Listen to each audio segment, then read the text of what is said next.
السلام علیکم ناظرین، میں ہوں فہد حمید اور آپ دیکھ رہے ہیں نیوز ود فہد حمید۔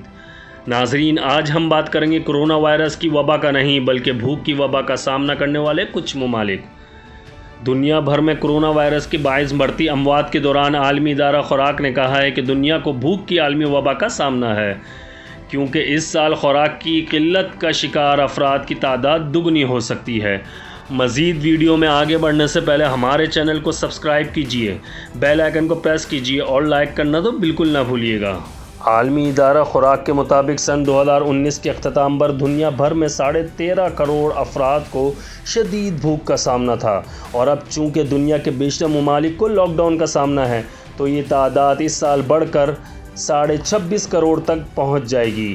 عالمی ادارہ خوراک کے ایگزیکٹو ڈائریکٹر ڈیوڈ بیسلے نے کہا ہے کہ کرونا وائرس کے مسئلے کے سر اٹھانے سے بھی پہلے میں نے کافی بار کہا تھا کہ دوسری جنگ عظیم کے بعد 2020 ایسا سال ہوگا جس میں بدترین انسانیت سوز بحران کا سامنا کرنا پڑ سکتا ہے۔ سن 2019 میں عالمی ادارہ خوراک کو ملنے والی امداد کا حجم تقریباً $8 ارب تھا، اور اس سال اس ادارے کو اپنا کام چلانے کے لیے 10 سے 12 ارب ڈالر درکار ہوں گے۔ میرے دوستو، اگر یمن کی بات کی جائے تو یمن میں جنگ کی ابتدا سے قبل بھی یہ ملک عرب دنیا کا سب سے غریب ترین ملک تھا، مگر سن 2015 میں سعودی عرب کی قیادت میں بننے والے فوجی اتحاد کی جانب سے یمن کے حوثی باغیوں کے خلاف کارروائیوں نے ملک میں پہلے سے موجود انسانی بحران کو وسیع تر کر دیا ہے۔ عالمی ادارہ خوراک کے چیف اکانومسٹ عارف حسین نے بتایا کہ جیسے جیسے تنازع طویل ہو رہا ہے، زیادہ سے زیادہ لوگ متاثر ہو رہے ہیں۔ 2016 میں ہم یمن میں 30 سے 40 لاکھ افراد کو امداد فراہم کر رہے تھے، اب یہ تعداد 1 کروڑ 20 لاکھ تک پہنچ چکی ہے۔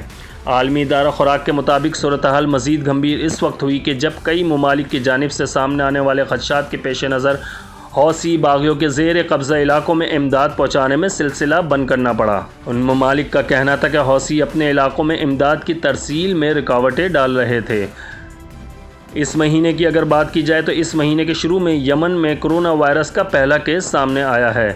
امداد فراہم کرنے والے اداروں نے کہا ہے کہ جلد ہی یہ وبا یمن کے کمزور صحت کے نظام پر حاوی ہو جائے گی۔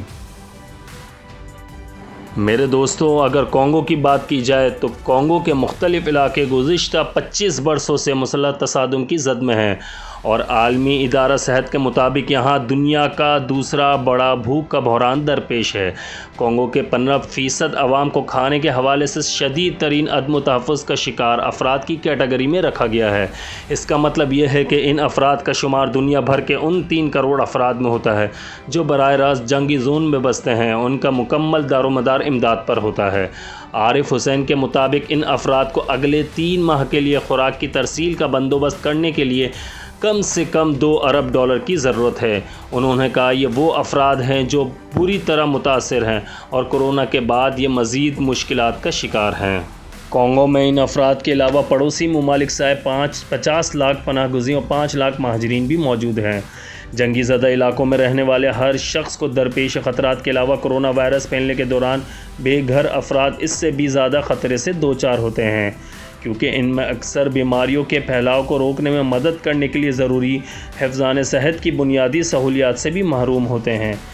اس مہینے کی بات کی جائے تو اس مہینے کے شروع میں اقوام متحدہ کے ادارہ برائے مہاجرین نے بتایا تھا کہ کانگو میں جاری تصادم کورونا وائرس کی روک تھام کی کوششوں کو متاثر کر رہا ہے۔ کورونا کی وبا اب تک کانگو کے دارالحکومت کو متاثر کر چکا ہے۔ اسی طرح اگر ہم جنوبی سوڈان کی بات کریں تو 2011 میں وجود میں آیا تھا۔ عالمی ادارہ خوراک نے بتایا ہے کہ جنوبی سوڈان میں بھوک اور غذائیت کی کمی 2011 سے اپنے انتہائی سطح پر ہے، اور ملک کی لگ بھگ 60% آبادی ہر روز کھانا ڈھونڈنے کے لیے جدوجہد کر رہی ہے۔ عارف حسین کے مطابق یہاں اگر کرونا وائرس کا مسئلہ نہیں بھی ہے تو صحرائی ٹڈے ایک بہت بڑی کہانی ہے۔ عارف حسین کہتے ہیں کہ سب سے اہم چیز یہ ہے کہ کورونا کا سستا علاج پوری دنیا میں اور خوراک ہر شخص کو دستیاب ہونی چاہیے، مگر جب تک ایسا نہیں ہوتا اس وقت تک ہمیں لوگوں کی زندگیاں اور روزگار بچانے کے لیے سب کچھ کرنا چاہیے۔ تھے دنیا کے کچھ غریب ممالک جہاں پر لوگ کورونا کی وجہ سے نہیں بلکہ بھوک کی وجہ سے مر رہے ہیں۔ ہماری ریسرچ کیسی لگی ہمیں کمنٹ سیکشن میں ضرور بتائیے گا۔ ہماری ٹیم کی حوصلہ افزائی کے لیے ہمارے چینل کو سبسکرائب کریں، بیل آئیکن کو پریس کریں اور لائک کرنا تو بالکل نہ بھولیے گا۔ اب ہمیں اجازت دیجیے، اللہ حافظ۔